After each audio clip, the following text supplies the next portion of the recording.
வாக்குகளை பிரிக்கவே பொது வேட்பாளர் சாணக்கியன் கருத்து. அத்தியாவசிய பொருட்களுக்கு விதிக்கப்பட்டுள்ள வரிகள் நீக்கப்படும். ரணிலுக்கு சிலிண்டர் தான் ஆட்சேபனை நிராகரிப்பு. வேட்பாளருக்கு செலவிடும் அதிகபட்ச தொகை 109 ரூபாய்.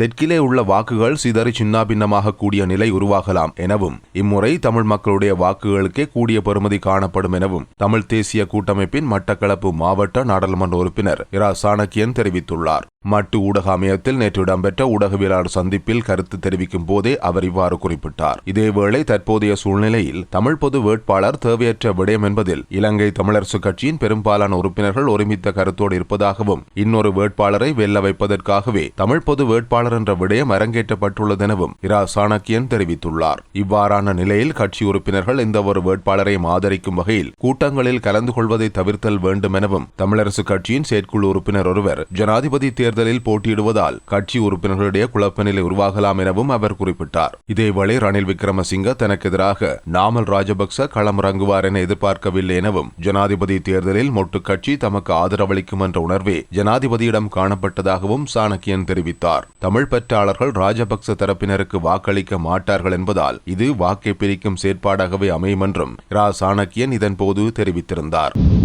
எதிர்வரும் ஜனாதிபதி தேர்தலில் சஜித் பிரேமதாச வெற்றி பெற்றால் அத்தியாவசிய பொருட்களுக்கு விதிக்கப்பட்டுள்ள வரிகள் நீக்கப்படும் என எதிர்க்கட்சியின் பிரதம கொறடாவான லக்ஷ்மன் கிரியல்ல தெரிவித்துள்ளார். நாவலப்பிட்டியில் இடம்பெற்ற ஐக்கிய மக்கள் கூட்டணியின் தேர்தல் பிரசார கூட்டத்தில் கலந்து கொண்டு உரையாற்றிய போதே லக்ஷ்மன் கிரியல்ல இவ்வாறு தெரிவித்துள்ளார். ஜனாதிபதி தேர்தல் முடிவு என்னவாக இருக்கும் என்பது இன்று மிகவும் தெளிவாக தெரிகின்றது. ஐக்கிய மக்கள் சக்தியை தவிர இன்று அனைத்து கட்சிகளும் பிளவடைந்துள்ளன. ஐக்கிய தேசிய கட்சி இன்று இல்லாமல் போயுள்ளது. மொட்டு கட்சியும் ஸ்ரீலங்கா சுதந்திர கட்சியும் பிளவடைந்துள்ளன. இடதுசாரிகளான தேசிய மக்கள் சக்தி போன்றவர்களும் இரண்டாக பிரிந்துள்ளனர். இன்று இந்த நாட்டில் இன மத வேறுபாடின்றி அனைவரும் ஐக்கிய மக்கள் கூட்டணியை வெற்றி பெறச் செய்வதற்கு ஒன்றிணைந்துள்ளனர். தேர்தலில் ஐக்கிய மக்கள் கூட்டணியின் வெற்றியானது சூரிய உதயமும் சந்திராஸ்தமனமும் போன்ற நிலையானதாகும். நாட்டு மக்களின் இயல்பு வாழ்க்கை பாதிக்கப்பட்டுள்ளது. 3 வேளை உணவை உட்கொள்வதற்கு சிரமப்படுகின்றனர். நாட்டை வங்குரோத்து நிலைக்கு இட்டுச் சென்றவர்கள் இன்று பொருளாதார அபிவிருத்தி தொடர்பில் பேசுகின்றனர். நாட்டை வங்குரோத்து நிலையிலிருந்து மீட்பதற்கு மக்கள் மீதே சுமைகளை அதிகரித்தனர்.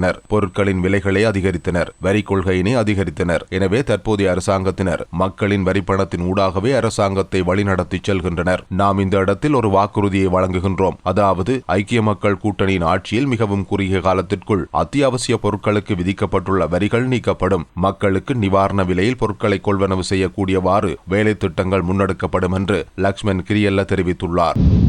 ஜனாதிபதி தேர்தலில் சுயேட்சை வேட்பாளராக போட்டியிடும் ஜனாதிபதி ரணில் விக்ரமசிங்கவுக்கு சிலிண்டர் சின்னம் வழங்கப்பட்ட தொடர்பான ஆட்சேபனைகளை நிராகரிக்க தேர்தல்கள் ஆணைக்குழு தீர்மானித்துள்ளது. ஜன அரகலய புரவேசிய என்ற அமைப்பின் பொதுச் செயலாளர் சாணக்க பண்டார் என்பவரால் தேர்தல் ஆணைக்குழுவில் இது குறித்த முறைப்பாடு முன்வைக்கப்பட்டிருந்தது. 2023 ஆண்டில் உள்ளூராட்சி தேர்தலில் போட்டியிடுவதற்கு தமது அமைப்புக்கு அந்த சின்னம் வழங்கப்பட்டுள்ளது எனவும் குறித்த சின்னம் தங்களது கட்சிக்கு சட்ட ரீதியாக வழங்கப்பட்டுள்ளதாகவும் அது தங்களது ஜன அரகலய புரவேசிய கட்சிக்குரியதெனவும் அந்த அமைப்பின் பொதுச் செயலாளர் குறிப்பிட்டிருந்தார். குறித்த கட்சி முன்வைத்துள்ள குற்றச்சாட்டுகளுக்கு தேர்தல் ஆணையாளர் நாயகம் சமன் ஸ்ரீ ரத்நாயக்க பதிலளித்துள்ளதாக தெரிய வருகிறது.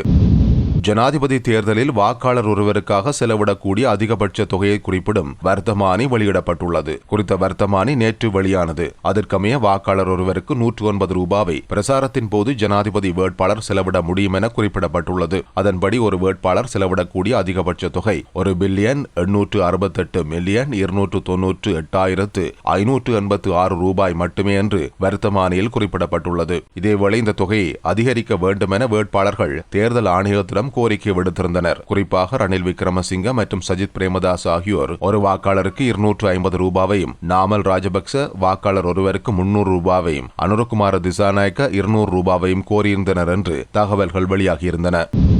காசா போர் நிறுத்தத்துக்கு அமெரிக்கா கொண்டு வந்த முன்மொழிவு திட்டத்துக்கு இஸ்ரேல் ஒப்புதல் தெரிவித்துள்ளதாக அமெரிக்க வெளியுறவுத்துறை அமைச்சர் ஆண்டனி பிளிங்கன் தெரிவித்துள்ளார். இஸ்ரேல் பிரதமர் பெஞ்சமின் நெத்தன்யாகுவுடனான 2.5 மணி நேரம் நடத்தப்பட்ட ஆலோசனைக்கு பிறகு பிளிங்கன் இதனை அறிவித்தார். கடந்த 10 மாதங்களுக்கு மேலாக ஹமாஸ் ஆயுத படையினரோடு நடைபெற்று வரும் யுத்தத்தை நிறுத்துவதற்கு பேச்சுவார்த்தை நடத்துவதற்காக 9வது முறையாக பிளிங்கன் மத்திய கிழக்குக்கு பயணம் மேற்கொண்டுள்ளார். இஸ்ரேல் தலைநகர் டெல் அவிவில் அந்த நாட்டு பிரதமர் பெஞ்சமின் நெத்தன்யாகுவை சந்தித்த பிறகு செய்தி செய்தியாளர்களிடம் பேசிய ஆண்டனி பிளிங்கன், காசாவில் போர் நிறுத்தம் மற்றும் பிணை கைதிகளை ஹமாஸ் அமைப்பினர் விடுவிப்பது ஆகிய அமெரிக்க முன்மொழிவுகளை இஸ்ரேல் ஆதரிப்பதாக உறுதிப்படுத்தியுள்ளார். இதேபோல ஹமாஸ் அமைப்பினரும் போர் நிறுத்த உடன்படிக்கைக்கு ஒப்புக்கொண்டு பிணை கைதிகளை திருப்பி அனுப்புவதன் மூலம் பலஸ்தீனர்களின் 10 மாத துன்பங்களை முடிவுக்கு கொண்டுவர முடியும் என்றும் அவர் குறிப்பிட்டார்.